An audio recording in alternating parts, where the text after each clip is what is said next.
Hola queridos amantes de los animales, así como hicimos un recorrido por el significado simbólico de los felinos en el vídeo que podéis encontrar en este canal, ¿Qué felino eres?, y vimos que nos hablan simbólicamente de cierta evolución en lo emocional según sus mensajes, ahora vamos a repasar la tribu de los cánidos para encontrar los mensajes que nos traen como género y vamos a ver si también nos hablan de una evolución.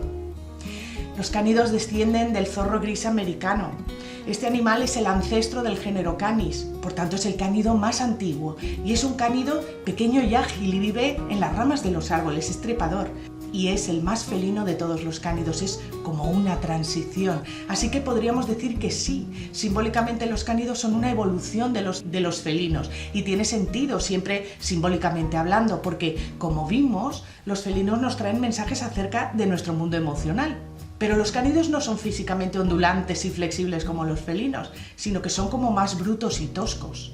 Y si nos fijamos bien, los cánidos viven en su cabeza. Por ejemplo, los perros lo hacen todo con la cabeza. Parece que el cuerpo es una prolongación para que ésta se pueda mover. De hecho, las patas les sirven poco más que para el movimiento. Ellos cazan, manipulan, se defienden con la boca. Hasta incluso regulan la temperatura con el jadeo de la boca. Perciben todo con la cabeza. También se acercan la cabeza para ser mimosos. Y al concentrar su vida en su cabeza, simbólicamente los cánidos nos hablan de nuestro lado masculino, de un cuerpo más tosco y bruto en comparación con el cuerpo felino, pero concentrado en la cabeza.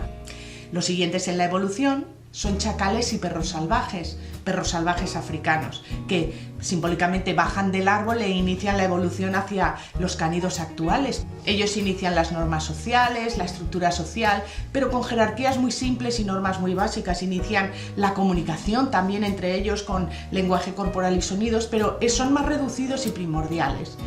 Además, los grupos son familiares, el macho protege, solo pelea con machos invasores, pero las hembras pelean entre ellas, lo que supone una gran diferencia con los grupos, sobre todo con los grupos más evolucionados como el lobo, simbolizando estas peleas la primigenia inseguridad interior de nuestro ego. Porque el ego es lo primero que construye una mente. Y es una identidad, porque para conocer algo hay que separarse y eso nos hace sentir individuos diferentes y separados. Y ese primer constructo de identidad aún se halla muy cercano y muy influenciable a la emoción, sobre todo al miedo, que le dicta el pensamiento.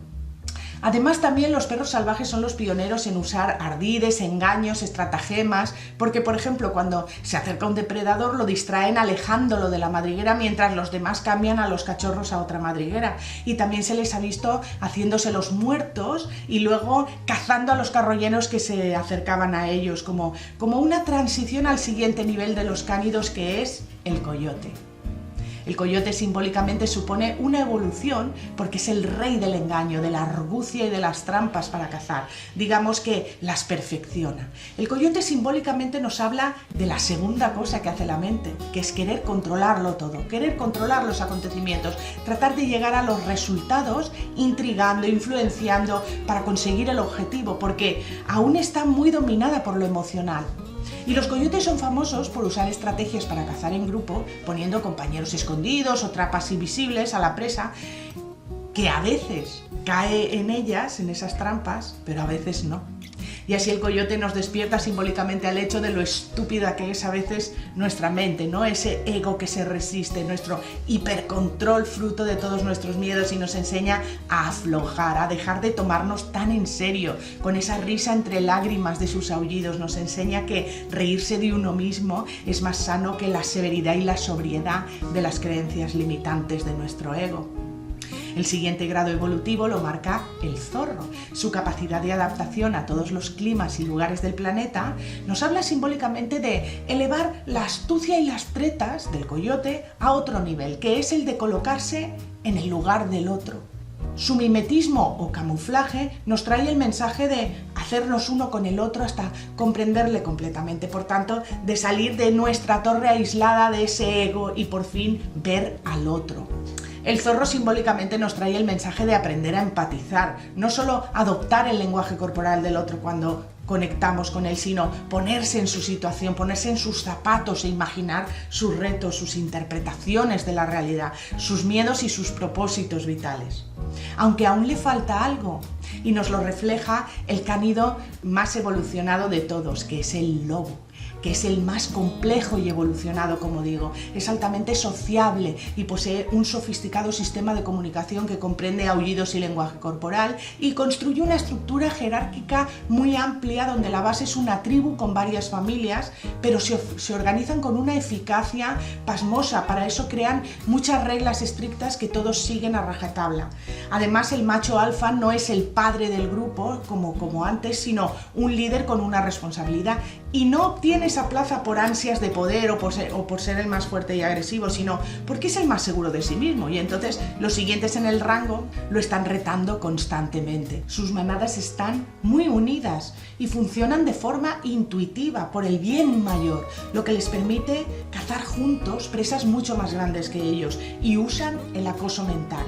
Primero cercan a la presa, a la manada, ¿no? Sitiando, irritándolas, y cuando ya asustadas alguna de ellas emprende la huida, entonces es perseguida y los lobos no se rinden, la agotan, son implacables y son muy resistentes.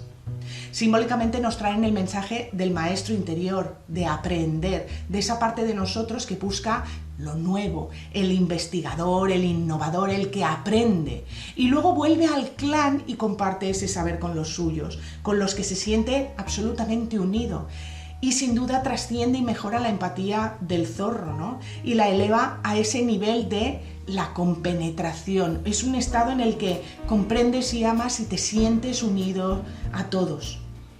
Sin embargo, estas reglas tan rígidas hacen que los lobos que están muy abajo en el rango de la estructura social pasen hambre, porque para comer tienen un orden preestablecido muy eficaz, y se cree que esto fue el origen de que el primer lobo se acercara al grupo humano y se convirtiera en nuestro fiel compañero, el perro. El perro es el nivel consciente más elevado de todo el grupo. Es el animal que tiene el vínculo de amor más profundo. Él nos ama incondicionalmente a pesar del trato que recibe de nosotros. No porque sea un animal sumiso y bobo, sino porque él ve en nuestro interior, o sea, debajo de las capas con las que nuestro ego nos protege, a nuestro auténtico yo, y a ese auténtico yo solo desea serle útil. Todos los cánidos anteriores han estado preparando al perro para poder tener esta conexión profunda con otra especie, porque los cánidos son sociables, colaborativos, empáticos y eficaces, y eso le ha permitido al perro poder intuir lo que el humano necesita y hacer muy bien su trabajo, ser muy útil, como por ejemplo pastoreo, caza, defensa, protección o sobre todo compañía. Simbólicamente el perro nos habla de sernos leales, de amar a quienes realmente somos y de perdonar y comprender a nuestro personaje, a ese ego inseguro del que estábamos hablando. También de poner la mente al servicio, porque la mente solo es una herramienta para la conciencia.